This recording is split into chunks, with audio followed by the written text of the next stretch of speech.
यह तस्वीरें जो आप देख रहे हैं नंगली सकरावती वार्ड 124 की हैं, जहां कांग्रेस प्रत्याशी क्रांति भावेश झा आज कुतुब विहार का डोर टू डोर अभियान चलाकर क्षेत्र की जनता से अपील कर रही हैं कि एक मौका कांग्रेस को दें।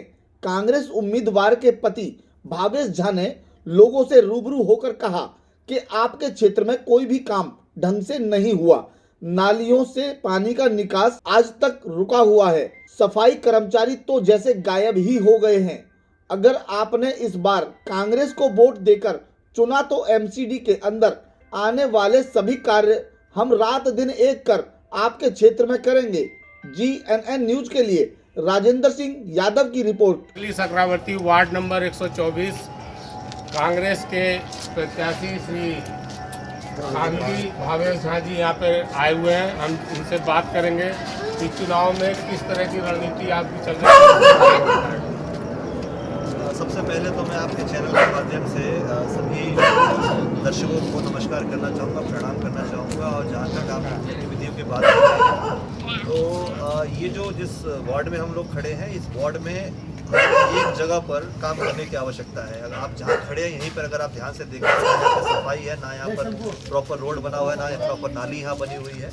तो यहाँ पर जो है वो हम एक विज़न के साथ यहाँ पर आए हैं, हमें काम करने के लिए हम यहाँ पे आए हैं। और सबसे बड़ी बात यह है कि यहाँ पर जो पहले के जो पार्षद रहे हैं पवन जी, उन्होंने यहाँ बिल्कुल काम नहीं किया है। उनकी तरफ से ना तो सफाई की प्रॉपर व्यवस्था हुई है, ना कोई गाड़ी सही समय पे आई है, ना ही यहाँ पर अस्पताल कोई बनाया गया, ना कोई डिस्पेंसरी बनाई गई है, ना यहाँ पर कोई अच्छा विद्यालय बनाया गया है जिसके अंदर। तो हर तरह से इस वार्ड के अंदर आज काम करने की आवश्यकता है। और हम दावों के साथ नहीं, हम जो है वो विकास के मुद्दे के साथ चुनाव के अंदर आए हैं और यहाँ विकास करके दिखाएंगे आपको। भावेश जी, अगर जीत कर आते हैं तो ऐसे 3-4 काम बताइए जिनको सर्वप्रथम आप करना चाहेंगे। देखिए, सबसे पहले कहूँगा कि हम जीत के आते नहीं हैं, हम लोग चुनाव जीत रहे हैं। क्योंकि यहाँ पर दो जो उम्मीदवार हैं, दोनों ही उम्मीदवार में बहुत नेगेटिविटी है लोगों के मन के अंदर। एक तो उम्मीदवार है जो पीछे 5 साल जिसने काम ही नहीं किया और यहाँ से उम्मीदवार रहा, उसने लोगों को परेशान करने के अलावा कोई काम किया नहीं है। लोग उससे बहुत बुरी तरीके से परेशान हैं। 50 गज का अगर किसी ने मकान बनाया है तो उसको 5,000 रुपया देना पड़ा, 10,000 रुपया देना पड़ा है। किसी ने 500 गज का मकान बनाया है तो उसको 5 लाख 10 लाख रुपये देना पड़ा है। और काम के मुद्दे से उन्होंने कभी किसी को शक्ल भी नहीं दिखाई, किसी से मिले भी नहीं है।